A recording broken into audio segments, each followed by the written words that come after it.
جب بھی دسمبر کا مہینہ آتا ہے سارے پرانے زخم دوبارہ کھل جاتے ہیں. بہت تکلیف دہ بات ہے یہ. ہم نے کبھی کسی غدار کو کوئی سزا نہیں دی. ہم نے کبھی یہ پالیسی اناؤنس نہیں کی کہ ہم اپنی شکست کا انتقام لیں گے.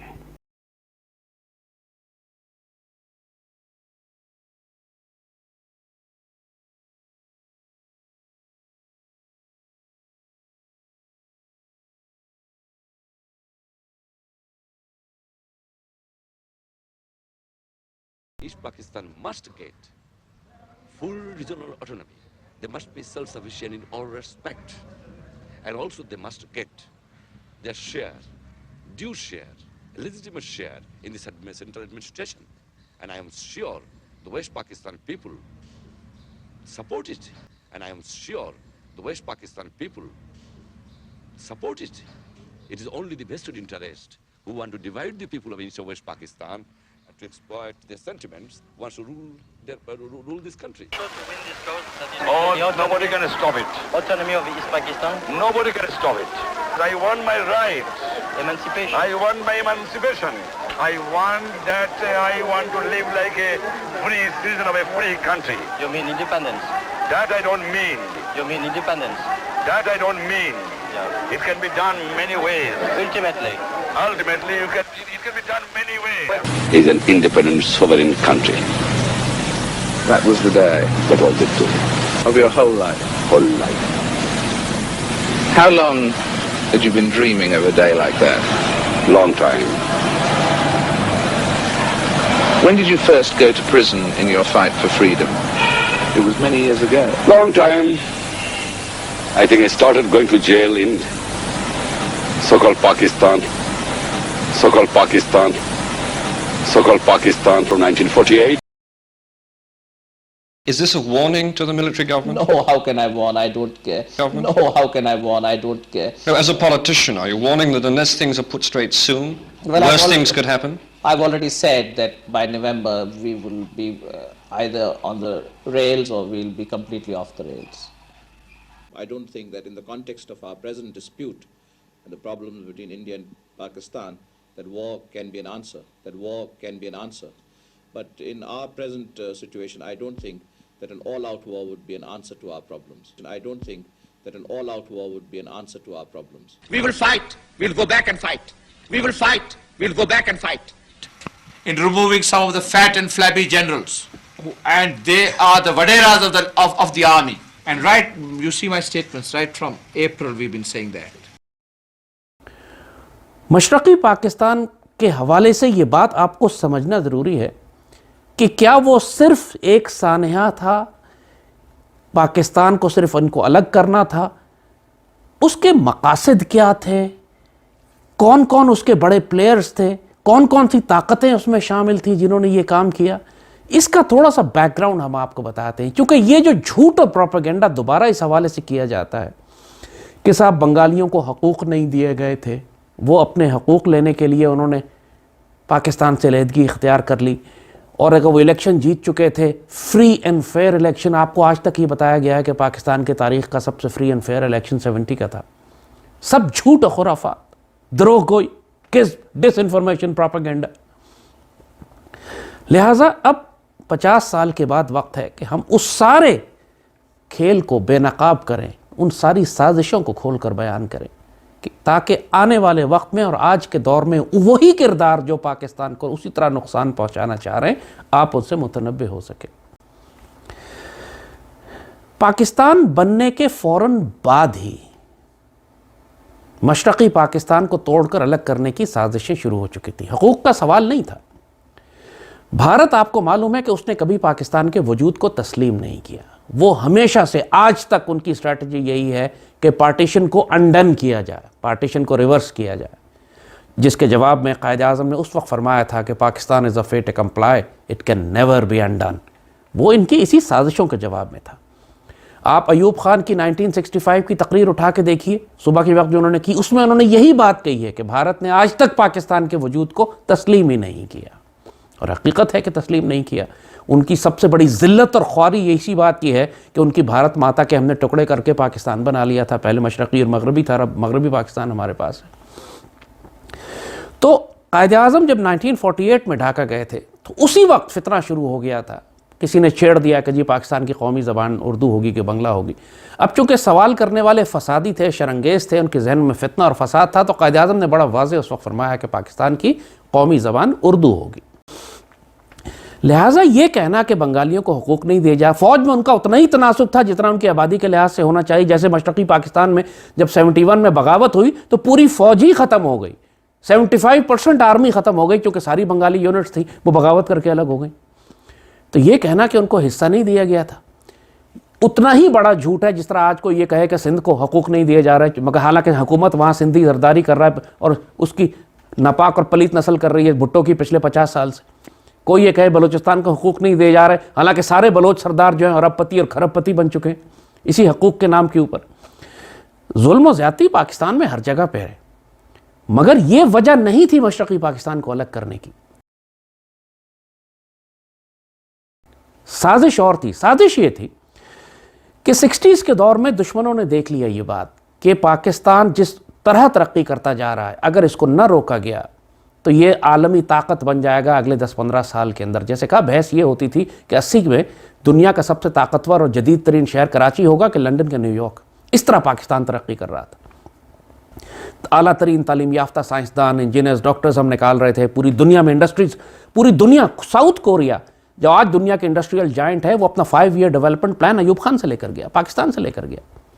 چائنا اپنے انجینئرز بھیجا کرتا تھا پاکستان کے اندر, پاکستان کے فیکٹریز میں دیکھنے کے لیے کہ مشیننگ کیسے ہوتی ہے, لیتھ مشین کیسے کام کرتی ہے, پروڈکشن کیسے ہوتی ہے, ڈائز کیسے بنتی ہیں, انڈسٹریل مینوفیکچرنگ کیسے ہوتی ہے. چائنا کو آپ نے سکھایا. یہ تاریخی حقیقتیں, ہوائی باتیں نہیں کر رہے ہم. جیسے کہا 62 میں ہم اپنا راکٹ سپیس میں بھیج چکے تھے, یہ پاکستان تھا. اور مشرقی پاکستان برابر ہمارے ساتھ جا رہا تھا اس میں. اس سب کو روکنے کے لیے, اور 65 کی جب جنگ ہوئی ہے تو اس کے بعد ظاہر ہے پاکستان آرمی کی عزت آسمان پہ تھی پوری قوم میں. آپ کو یاد ہے کس طرح محبت اور پیار کا سلسلہ.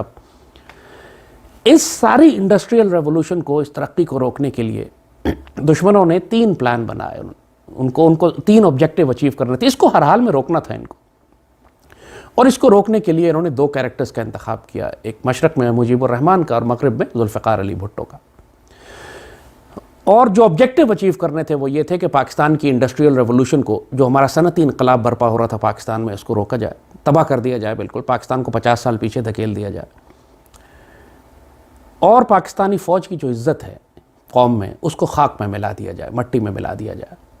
اور ان سب کو کرنے کے لیے ایوب خان کو ہٹانا ضروری تھا.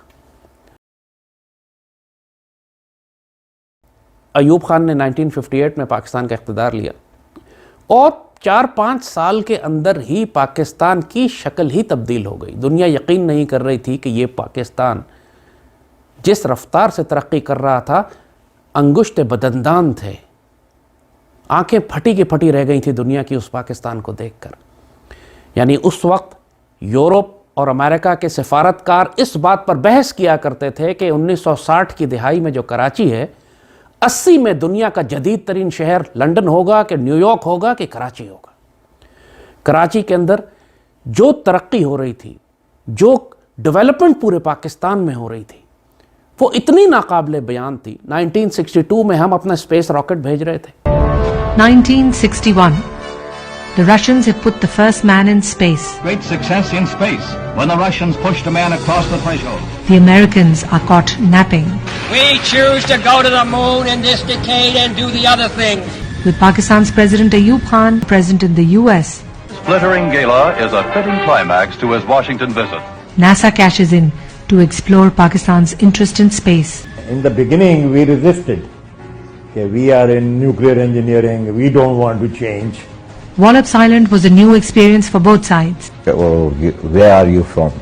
Pakistan? Okay. چپ کر جاتے تھے. پھر اگلے دن آتے تھے, oh I saw it in the atlas where Pakistan is. دراصل یہ جو تجربہ تھا سوڈیم ویپر ایکسپیریمنٹ, اس کے لیے ایک بڑی شارپ ونڈو ہے. تو بعد کا تو ہم ساری رات تک ہم کھڑے رہتے تھے وہاں پہ, انتظار, ہر چیز تیار ہے, صرف بٹن دبانے کی دیر ہے, لیکن ویدر کلیئر نہیں ہو رہا ہے. Finally, the team's resilience and hard work pays off. اور جناب بڑا رات دن کام کرنے کے بعد 7 جون 1962 کو پہلا پاکستان کا سائنٹیفک راکٹ لانچ کیا. The world is in awe and disbelief. And Blizzard said, Erzal, why do you say that? I mean, Tariq is here, he's telling us about it. Erzal's answer was, Turkey has not done it. How can Pakistan have done it? پوری دنیا کی year lines جو چھوٹے ممالک تھے ان کی year lines پی آئی اے سے آ کر گائیڈنس لے رہی تھی. پی آئی اے کئی ملکوں کی ایئر لائنز کو بلڈ کر رہی تھی. پاکستان 60s کے اندر ڈیزل انجن بنا رہا تھا اور ہم ٹینک بنانے جا رہے تھے. پاکستان کے اندر اتنا بڑا نہری نظام، ڈیمز بنائے جا رہے تھے. آج جو تربیلا، منگلا اور پورے پاکستان میں بجلی ہے وہ ایوب خان کی لگائی ہوئی ہے. اور سب سے بڑھ کر اسلام آباد کا شہر، اتنا بڑا پروجیکٹ اس نے شروع کروایا اس وقت کہ پاکستان کو ایک نیا کیپٹل دیا جائے گا. آج دنیا کا سب سے خوبصورت کیپٹل اسلام آباد ایوب خان کا تحفہ ہے آپ کو. ایوب خان ایک غیر معمولی پیٹریوٹ آدمی تھا، پاکستان سے محبت کرنے والا، سیدھا سادہ آدمی، سیدھا سادہ سپاہی تھا. He was not a philosopher, he was not a historian, but he was an honest, upright man. اور پاکستان سے بہت پیار کرتا تھا، سمجھدار آدمی تھا، ویژنری تھا. اس نے انڈیا کے ساتھ انڈس واٹر ایگریمنٹ ٹریٹی کی. آج تک گالیاں دیتے ہیں کہ اس نے انڈس واٹر ٹریٹی کر کے 2 دریا بیچ دیے. بات یہ ہے کہ اگر وہ ٹریٹی نہ کرتے تو انڈیا نے 5 دریا لے لینے تھے آپ کے. اس کم از کم اس ٹریٹی کے تحت آن پہ جو کہ آج لے چکا ہے، وہ ساری بے شرمی سے اس نے سارے دریا ڈیم بنا دیے انڈس واٹر ٹریٹی کو وائلیٹ کر کے. لیکن کم از کم 30-40 سال پاکستان کو اتنا موقع ملا کہ اس کے نتیجے میں پاکستان کو فنڈنگ ہوئی پوری دنیا کی طرف سے کہ آپ ڈیم بنائیں، نہریں بنائیں. اس ٹریٹی کے نتیجے میں آج جو پاکستان میں آپ کو بجلی مل رہی ہے وہ ساری انڈس واٹر ٹریٹی کے بعد ملی ہے آپ کو، کہ ڈیم بننا شروع ہوئے اور نہریں بنی اور اسلام آباد کا شہر آباد ہوا. اور پورے پاکستان میں جیسے کہا اتنی ترقی تھی انڈسٹریل اور صنعتی، ہر شعبے کے اندر پاکستان دنیا میں عروج پر جا رہا تھا. اور جو ترقی مغربی پاکستان میں ہو رہی تھی وہی مشرقی پاکستان میں بھی ہو رہی تھی. پاکستان کی بڑی بڑی بندرگاہیں، آج گوادر آپ بنا رہے ہیں، مشرقی پاکستان میں بڑی بڑی بندرگاہیں تعمیر کی جا رہی تھی. آج بنگلہ دیش ان کو استعمال کر رہا ہے. پاکستان کی پہلی سٹیل مل کراچی میں تو 70s میں لگی، 60s کے اندر سٹیل مل جو تھی مشرقی پاکستان میں لگ چکی تھی. آدم جی جوٹ ملز دنیا کی سب سے بڑی جوٹ ملز تھیں جو مشرقی پاکستان میں کام کرتی تھیں. آج جو بھارت کی بنگلہ دیش کی پارلیمان ہے وہ ایوب خان نے بنا کے دی، ایوب خان کے دور میں بنی. تمام بڑے بڑے اس وقت یونیورسٹیز اور کالجز جو مشرقی پاکستان میں آج بنگلہ دیش میں ہیں، سارے مشرقی پاکستان میں ایوب خان نے بنا کے دیے تھے. اور یہ بات بھٹو اپنے حلقے میں کھل کے کہتا تھا کہ ایوب خان کو ہٹانے کے لیے مجھے بھارت سے ایک جنگ چاہیے. اسی لیے ایوب خان کے دور میں بھٹو وزیر خارجہ تھا اور اس نے ایوب خان کو دھوکہ دیا، جھوٹ بولا. اس سے کہا کہ ہم کشمیر میں جنگ چھیڑ دیتے ہیں، ہم آپریشن جبرالٹر اور گرینڈ سلام کرتے ہیں، مجھے ضمانت ہے پوری دنیا کی طرف سے کہ بھارت انٹرنیشنل بارڈرز کراس کر کے پاکستان پر حملہ نہیں کرے گا. پاکستان نے کشمیر کی تحریک آزادی کو کھل کر حمایت اس کی شروع کر دی، جو ہمیں کرنی بھی چاہیے تھی. لیکن جو جھوٹ اور دھوکے میں رکھا ایوب خان کو وہ یہ کہ صاحب میں نے بات کر لی ہے پوری دنیا سے، ضمانتیں ہیں، گارنٹیز ہیں، کسی صورت میں بھارت لاہور پہ، سیالکوٹ پہ حملہ نہیں کرے گا. اور پاکستان ریلیکس تھا اس معاملہ. ایوب خان کی سب سے بڑی غلطی یہی تھی کہ بھٹو پہ اعتبار کیا. تو 65 کی وار، اس سے 4-5 روز پہلے پاکستانی ہائی کمیشن دہلی نے ٹیلی گرام بھیجا فورن آفس کو، بھٹو کے ٹیبل پہ رکھا رہا. وہ بھٹو نے پڑھا، وہ اس میں لکھا تھا کہ بھارت 6 ستمبر کو حملہ کرنے جا رہا ہے پاکستان پہ. Can you imagine that? اور بھٹو نے وہ ٹیلی گرام ایوب خان کو نہیں دکھایا کیونکہ وہ چاہتا تھا کہ اچانک حملہ ہو، پاکستان شکست کھا جائے، ذلیل ہو، پھر یہ ہنگامہ کرے گا اس کے بعد ایوب خان کے خلاف، پھر اپنی سیاست چمکائے گا. اللہ نے بازی پلٹ دی، اللہ نے کرم فرمایا، پاکستان بچ گیا، ہمیں نقصان نہیں ہوا. لیکن ہم بہرحال سرپرائز ہو گئے. بھٹو کی اس غداری کے نتیجے میں اچانک حملہ ہوا ہمارے اوپر. اور حملے کے بعد جنگ جب ختم ہو گئی تو اس کے بعد تاشقند گیا سارا انڈیا کا. پرائم منسٹر شاستری تھا، ایوب خان تھا، بھٹو بھی ساتھ گیا، فورن منسٹر تھا. اور تاشقند میں ایک پیس ایگریمنٹ سائن کیا گیا جس کو تاشقند ایگریمنٹ کہتے ہیں. اور اس واپس آنے کے بعد بھٹو نے طوفان کھڑا کر دیا کہ ایوب خان نے پاکستان بیچ دیا، ایوب خان نے قوم کو بیچ دیا، ایوب خان نے فوج کو بیچ دیا.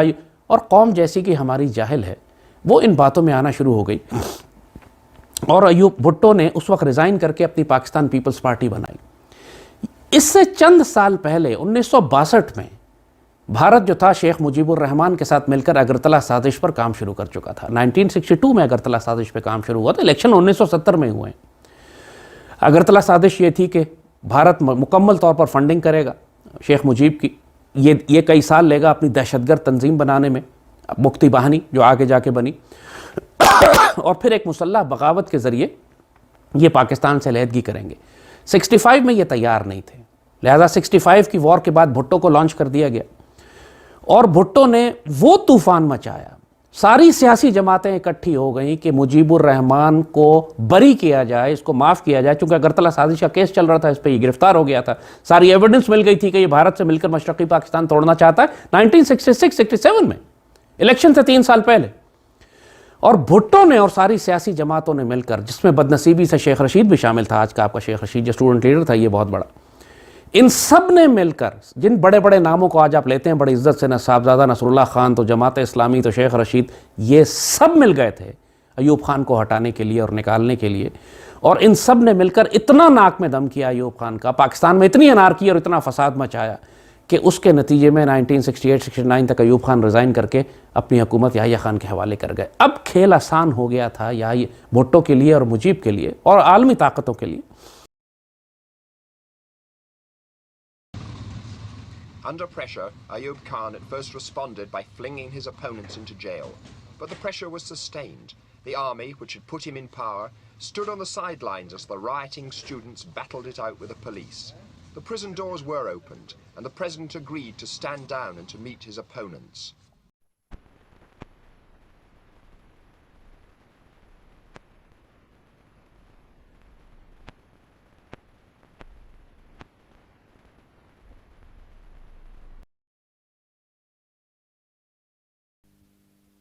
After these elections, is it your intention to remain as president, or will you, as you said many times, get back to being an army man? Well,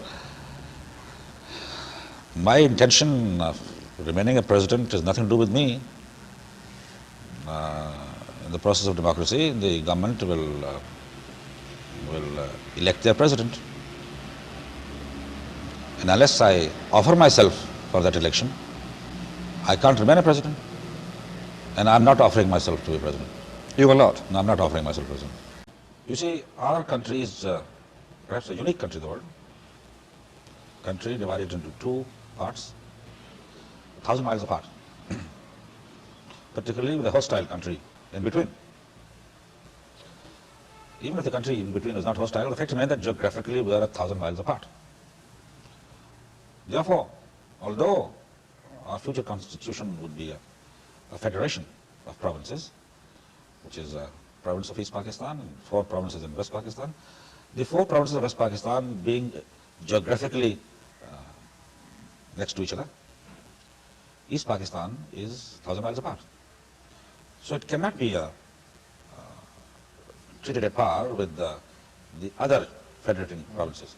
A special treatment will have to be evolved for them due to geographical distance, other reasons, and of course they are the majority province.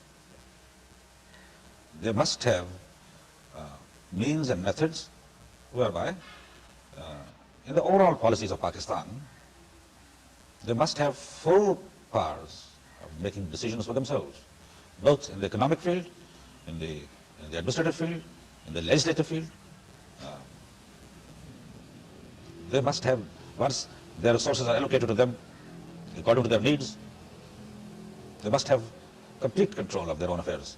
क्योंकि याहिया खान पाकिस्तान का गद्दार नहीं था, वो बदकार आदमी था, शराबी, जानी था, कमजोरियां थी उसके अंदर, वो पाकिस्तान तोड़ना नहीं चाहता था, लेकिन जाहिल था और बदकार था। और ऐसा आदमी इस्तेमाल करने के लिए बहुत आसान है, भुट्टो जैसे शातिर आदमी के लिए।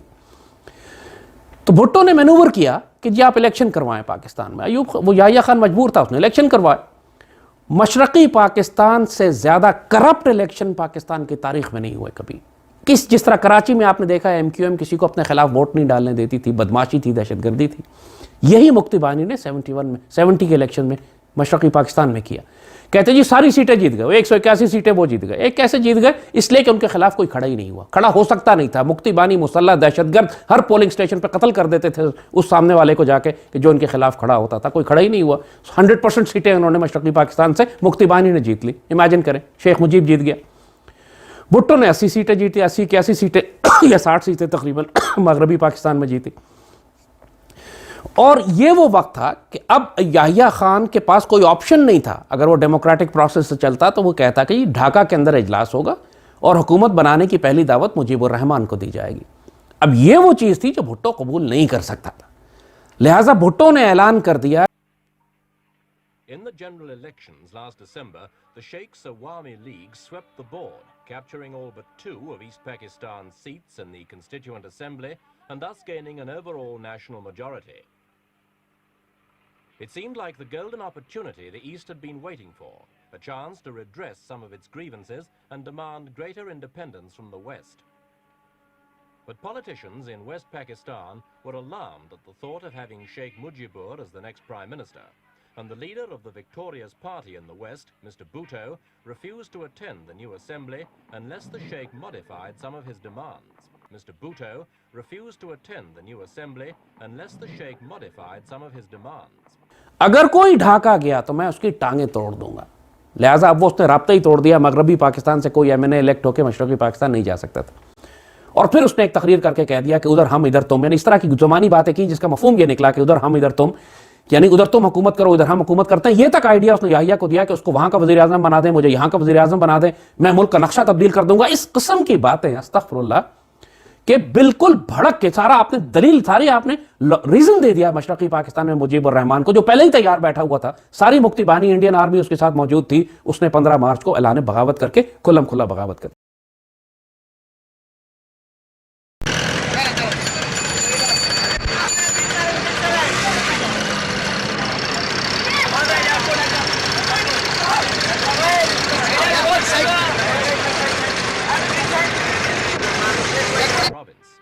Vigilante groups, mainly Bengali students, set up their own roadblocks and searched cars and their passengers.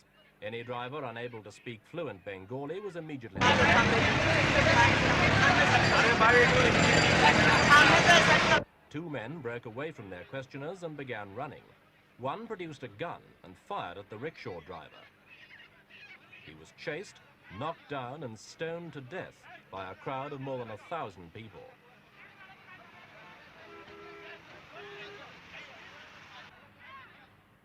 Within minutes, troops were on the streets dispersing the crowds. Quickly and efficiently, they set up positions at strategic points. Even so, the incident was a gruesome reminder of just how near Dhaka is to boiling over into fierce intercommunal fighting. Trade between the two halves of the country virtually ceased, and central government control over the eastern wing came to an end. Bengalis demonstrated in no uncertain manner. Now you're using this word emancipation, liberation, a freedom from a long exploitation by the other wing of Pakistan. Some of your supporters prefer the word independence. Now you didn't use that yesterday. It automatically comes. I have also used it something like this. It automatically comes if these people behave like a colonial power, and if the armed forces of the country use like a occupation army and killed the innocent. To prevent the situation getting any worse, President Yahya Khan flew into Dhaka for talks with Sheikh Mujibur. Despite his waves, he received few cheers when his heavily armed convoy sped into the city centre.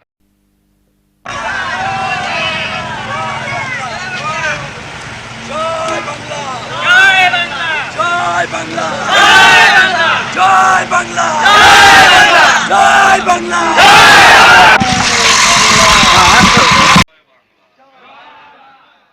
Sheikh Mujibur emerged from his first meeting with the president in a very non-committal mood and refused to be drawn by the barrage of questions fired at him from the press.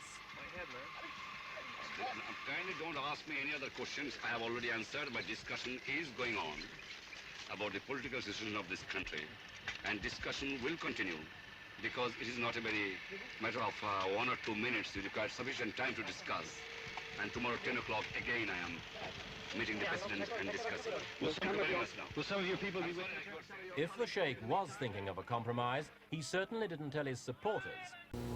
The revolt came after a final breakdown of talks for which Pakistan President Yahya Khan went to East Pakistan. The background of today's Declaration of Independence now from Ted Koppel in Dhaka. As far as the people of East Pakistan are concerned, the central issue has never been in doubt. They have been treated, they feel, as though their country were a colony of West Pakistan.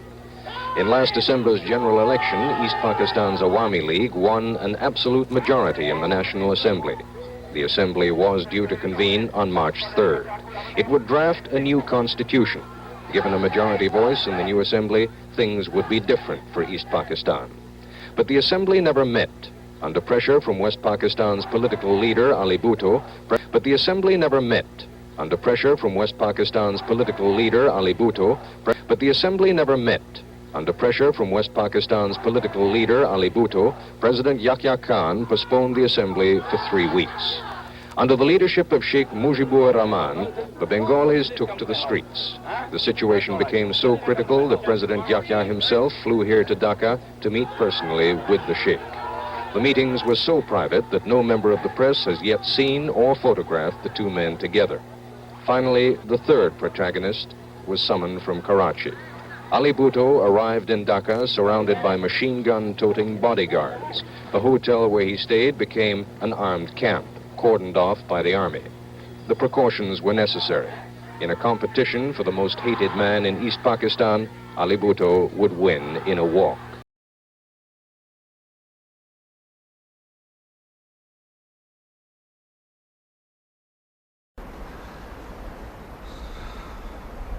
I think any government which would like to persecute their own people is nothing but exaggerated lies. Army has persecuted nobody. Army has tried to save 70 million people of East Pakistan against armed rebels of East Pakistan. I nevertheless feel that there is hope for the future, but this hope is dwindling at the same time. I'll be frank with you. That's why time is so important. Sorry, what do you mean dwindling? Dwindling in the sense that unless there is communications between the people and the government, those in whom the people repose confidence, those who do not carry a gun in their hands. Well, how long do you give it then? Well, I can't say that, but I say time is not moving in our favor because the political approach, the political orientation has not yet come into play. Is this a warning to the military government? No, how can I warn? I don't care. Government? No, how can I warn? I don't care. No, as a politician, are you warning that unless things are put straight soon, worse things could happen? I've already said that by November we will be either on the rails or we'll be completely off the rails. I would say that the only chance is for a peaceful settlement. I don't think that in the context of our present dispute and the problems between India and Pakistan, that war can be an answer. Although in other situations, war has been an answer on occasions. But in our present situation, I don't think that an all-out war would be an answer to our problems. And I don't think that an all-out war would be an answer to our problems.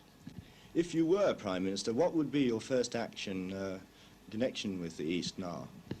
Well, in the first place, as I have been saying in the past, I'd like to bring about a political settlement, a fundamental political settlement, begin the task of reconciliation and begin the process of healing of the wounds, give the eastern wing of the country complete and genuine provincial autonomy and prevent interference in their day-to-day affairs, in the running of their administration, in seeing to it that they are not exploited by entrepreneurs of West Pakistan,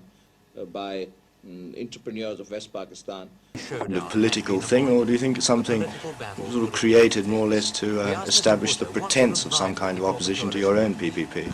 Well, actually it's not really a genuine coalition. I would say that's kind of a bogus coalition brought together of defeated elements whose only common desire is to keep my party out of power because we want to change this unmaintainable and abominable status quo. The real crisis in Pakistan is not a constitutional crisis, nor a political crisis. It's a crisis of the social structure.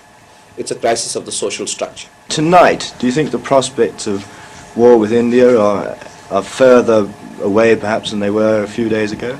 No, I wouldn't say that. I would think that perhaps we are a little closer to all-out general conflagration. इसके बावजूद पिछले 50 साल उस फौज को सिर्फ जलील किया गया कि तुम लोग लड़े नहीं, तुम्हारी वजह से हमें शिकस्त हो गई। इनको रेस्क्यू किया जा सकता था, पॉलिटिकली नहीं किया गया। इनको रेस्क्यू किया जा सकता था डिप्लोमेटिकली। वो जो भुट्टो गया, बात की गई, पोलैंड ने करारदाद पेश की, पूरी दुनिया की ताकतों को इस्तेमाल किया जा सकता था सीज फायर करवाने के लिए, वो नहीं किया गया। Finally, I'm not a rat. I've never ratted in my life. We will fight. We'll go back and fight. My country hearkens for me. Why should I waste my time here in the Security Council? I will not be a party to the ignominious surrender of part of my country. You can take your Security Council. Here you are. इनको तो हमारी फौज को जो मशरक़ी पाकिस्तान में थी धोखा अपनों ने दिया।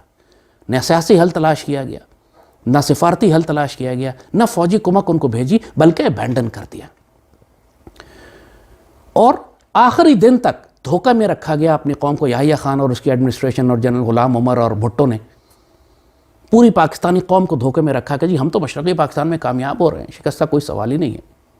और मशरक़ी पाकिस्तान वाली फ़ौज को कह दिया गया था कि तुम अपनी ज़िम्मेदारी पे जो चाहते हो फैसला करो। ये कहा जाता है, बहुत बात होती है इस पर कि सरेंडर करने का हुक्म किसने दिया था। बाद में सब डिनाई कर गए। याहिया खान कहता है मैंने तो कहा ही नहीं था, नियाज़ी कहता है मुझे ऊपर से हुक्म आया था। बात यह कि मटीरियल बात है। ये ज़रूर है कि जनरल नियाज़ी एक बदकिरदार, जानी और शराबी अफसर था, और उसकी वजह से जो नीचे अफसरों की कुर्बानियाँ थीं उन सब पर मट्टी पड़ गई। ये सब एक घटिया कमांडर की वजह से हुआ। Mr. Bhutta, do you think that President Yahya should now hand over power to you? I find it difficult to answer this question here. I must return to Pakistan before I speak on it. Of course, I will speak on this matter, and the place is Pakistan. But do you think the time has now come for you to lead the country? Well, I've been elected by the people. Let's find someone else from Mars, and that's a different matter. But as far as the people of Pakistan are concerned, they have elected me as their chosen and undisputed leader a year ago. They have elected me as their chosen and undisputed leader a year ago.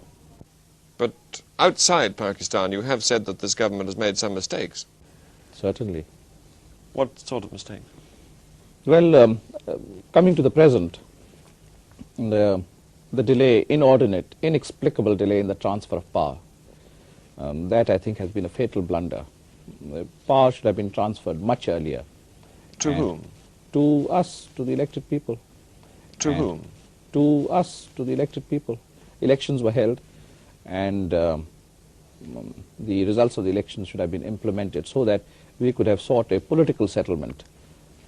If military action was necessary to crush the secessionists, I do not say that that should not have been taken. Every country takes that kind of action. I do not say that that should not have been taken. Every country takes that kind of action. But it must be coupled as soon as possible with political action. What sort of a state is Pakistan in now, do you think? In bad state, but we'll come out of it. I'm full of hope and confidence. We have already won a political victory in the General Assembly by having the whole world supporting our position. How would you resolve Pakistan's new position after the war now? Well, first things first, we must bring about some reforms, some fundamental reforms, give the poor people of Pakistan a better stake in their own country. Do you still regard Pakistan as one country, Mr. Bhutta? Of course it is one country. Is that realistic? Absolutely realistic. What are realities? Temporary phenomena are not realities. No, they wanted maximum autonomy. And the line between maximum autonomy and secession can be a thin one, or it could be made to appear to be a thin one. But I don't want to say very much more because we are in Christmas time, and I wish the British people a Merry Christmas. I do not want to cover the past. I do not want to go into the past because the past is a sordid past. It's a bad past. It's a terrible past. I don't want to say what impediments were placed for us to come to an understanding between Eastern Pakistan after the elections. That chapter of history will be written later. That chapter of history will be written later. I don't want to touch upon it now. But we want a free slate, a clean slate, to arrive at a settlement between the genuine leaders of Bengal, of Muslim Bengal, and the genuine leaders of West Pakistan. And I believe we can come to a fair settlement within the concept of one Pakistan. I've already taken certain action, strong action, which no ordinary man would have taken tonight, in removing some of the fat and flabby generals. And they are the Vaderas of the army, and we are against Vaderas everywhere. Can you tell us exactly what happened when you arrived at President's house today, what you said to the retiring President and what he said to you? Can you describe the scene to us? Yes, sir.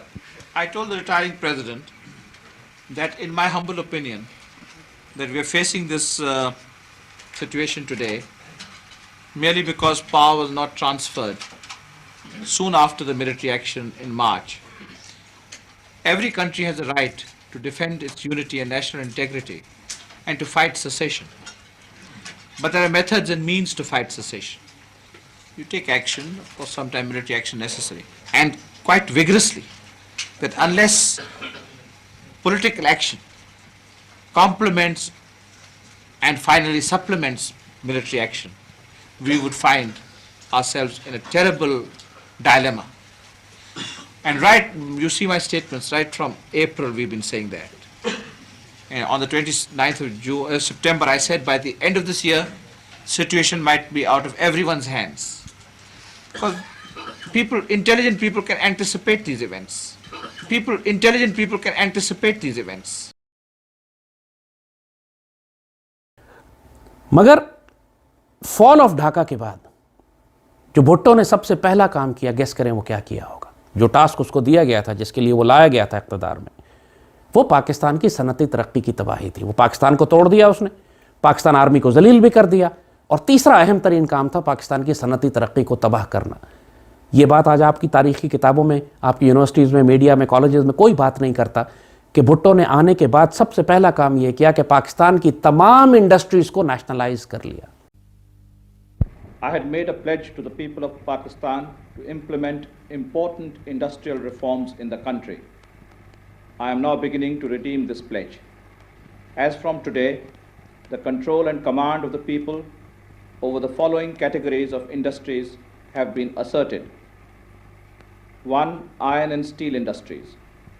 2. Basic metal industries. 3. Heavy engineering industries. 4. Heavy electrical industries. 5. Assembly and manufacture of motor vehicles. 6. Tractor plants, assembly and manufacture. 7. Heavy and basic chemicals. 8. Petrochemical industries. 9. Cement industry. 10. Public utilities, that is to say, electricity, generation, transmission and distribution, gas and oil refineries. I am determined to see that the common man enjoys the true benefits of industrialization. The system of permits and licenses has for far benefited only a few families. Not even the small investor has been spared the exploitation of the ruling tycoons. The wealth of the nation must be for the benefit of all the people and cannot continue to be concentrated in the hands of a few individuals. जो बड़े बड़े entrepreneurs Pakistan में काम कर रहे थे, Batala engineering, तो आदमजी, दाऊद, बड़े बड़े नाम जो पूरी दुनिया की, जिस तरह इंडिया में जो टाटा और बिरला और ये बड़े बड़े नाम आप सुनते हैं, उसी के पाए के नाम पाकिस्तान के अंदर इंडस्ट्री सेट कर रहे थे और लगा रहे थे, और पाकिस्तान दुनिया के रूज पे जा रहा था। 100% नेशनलाइज कर लिया सैकड़ों हज़ारों कारखानों को। यानी नेशनलाइज करने का मतलब है कि आपने उनको सरकारी तहवील में ले लिया उसके बाद और उनके ऊपर, सारों के ऊपर इसने अपने पीपल्स पार्टी के जाले, हरामखोर, पलीत और नापाक, जानी, बदकार, करप्ट, जैसे सिंध में आज ये पूरे सिंध का तबाही मचाई हुई है, इन लोगों को डायरेक्टर्स लगा दिया सबके अंदर, इन्हीं को मुलाजिम दे दी, इन्हीं को जॉब्स दे दी। नतीजा ये हुआ कि 6 महीने नहीं गुजरे कि पूरे पाकिस्तान की वो तरक्की जो 10 साल में पूरी दुनिया की आंखें खीरा कर रही थी, 6 महीने के अंदर वो सारी फैक्ट्रियां खंडर बन गई, खंडर बन गई लिटरली। बाद में लोहे के वजन पे बिकी वो सारी फैक्ट्रियां जो पूरी दुनिया के जो टैंक और डीजल इंजन और स्पेस रॉकेट बना रही थी, वो लोहे और कबाड़ के वजन के ऊपर बेची गई हैं सारी। इन्ना लिल्लाहि व इन्ना इलैहि राजिऊन। तो भुट्टो के आने का जो असल मकसद था वो उसने अचीव कर लिया। पाकिस्तान तोड़ दिया, फौज को जलील कर दी और पाकिस्तान की जो इंडस्ट्रियल ग्रोथ थी उसको रोक दिया। अयूब खान के ज़माने में 10% सालाना हमारी ग्रोथ चल रही थी, भुट्टो के दौर में वो रिड्यूस होकर 2% पे आ गए और फिर पूरी इंडस्ट्री तबाह हो गई।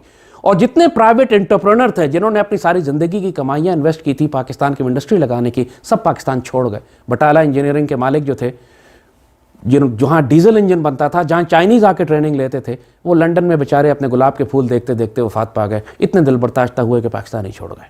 اِنَّ لِلَّهِ وَإِنَّ إِلَيْهِ راجعون. آج 50 برس کے بعد پاکستانی قوم پر واجب ہے کہ مشرقی پاکستان کے مجاہدین سے اس فوج سے معافی مانگیں کہ ہم نے ان کو اس محاذ پر بھیجا، تنہا چھوڑ دیا، نکالنے کا کوئی ذریعہ رستہ نہیں چھوڑا ان کے لیے، نہ سیاسی، نہ سفارتی، نہ فوجی، نہ عسکری، اور پھر ان کو ذلیل بھی کرتے رہے 50 سال.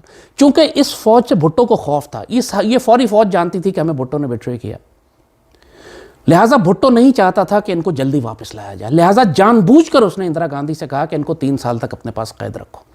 پھر ایک ڈرامہ بنایا شملہ ایک معاہدے کا کہ جی میں جنگ قیدی چھڑا کر لا رہا ہوں، اور یہ فیصلہ کیا گیا کہ ان کو فوراً نہیں چھوڑا جائے گا، چھوٹی چھوٹی ٹکڑیوں میں چھوڑا جائے گا تاکہ یہ کوئی مزاحمت نہ کر سکیں. لہٰذا یہ رہائی کا پیریڈ بھی کچھ سال 1.5 سال تک کھنچتا چلا گیا. یعنی پہلا بیچ جب پہلی دفعہ پاکستان پہنچا اور آخری بیچ جو آیا اس کے درمیان میں کوئی تقریباً سال کا فرق تھا. حالانکہ پہلے دن چھوڑے جا سکتے تھے، 30-32 ہزار ہوتے کیا. یہ سب سازش بھٹو کی تھی، اور اس نے اسی لیے چونکہ اس فوج کو ذلیل کرنا تھا، اس کو خوف تھا کہ یہ فوج میرے خلاف بغاوت کرے گی، اور فوج میں بغاوت ہوئی پھر بھٹو کے خلاف. 1973-74 میں ایئر فورس کے اور آرمی کے، نیوی کے کچھ افسروں نے مل کے باقاعدہ بغاوت کی بھٹو کے خلاف. Bhutto was born to be hanged, اور اس کے جسم سے جہنم کی غلیظ بو آتی تھی. اس سے بڑا شیطان پاکستان کی تاریخ میں نہیں پیدا ہوا. اس حرام خور کے بچے نے جس طرح کھیلا ہے پاکستان کے ساتھ، اور آج اس کی نسل کھیل رہی ہے، اور آج اس کی جو غلیظ نسل جو ہے، جس طرح یہ سندھ کو اور پاکستان کو تباہ و برباد کر رہے ہیں. استغفر اللہ رب العالمین. آپ بے شک ان کو ووٹ دیں اور الیکشن میں حصہ کرائیں، لیکن ان کمینوں کی تاریخ اور حقیقت کو جان کر کریں کہ کل اللہ کے ہاں آپ کو ایکسکیوز نہ پیش کر سکیں کہ مالک ہمیں تو پتہ ہی نہیں تھا، ہم تو اس کو بہت بڑا عوامی لیڈر سمجھتے رہے. ان ناپاک اور جہنمیوں نے پاکستان کا بیڑا غرق کیا ہے، اور آج یہی سب کچھ شکلیں بدل بدل کے ان کے خاندان اور ان کی جماعت والے پاکستان کے ساتھ کر رہے ہیں. اللہ پاکستان کا حامی و ناصر ہو. دوبارہ مشرقی پاکستان کی غلطیاں نہ دہرائیں، اپنی آنکھوں کو کھولیں، ورنہ یہ سانپ آپ اسی طرح تکلیف پہنچائیں گے جیسے 71 میں پہنچائی تھی. پاکستان زندہ باد. دیکھیں، میں جب بڑا ہو رہا تھا اس پہلی جنریشن پاکستان کی، تو یہ بڑی آپٹمزم تھی. ایک کتاب لکھی گئی دی ایشین میریکل 1967-68 میں، سویڈن کے نوبیل پرائز ونر. اس نے کہا سارے ایشیا میں اگر کوئی ملک ایشیا کا کیلیفورنیا بننے جا رہا ہے، سب سے خوشحال خطہ، وہ پاکستان ہے.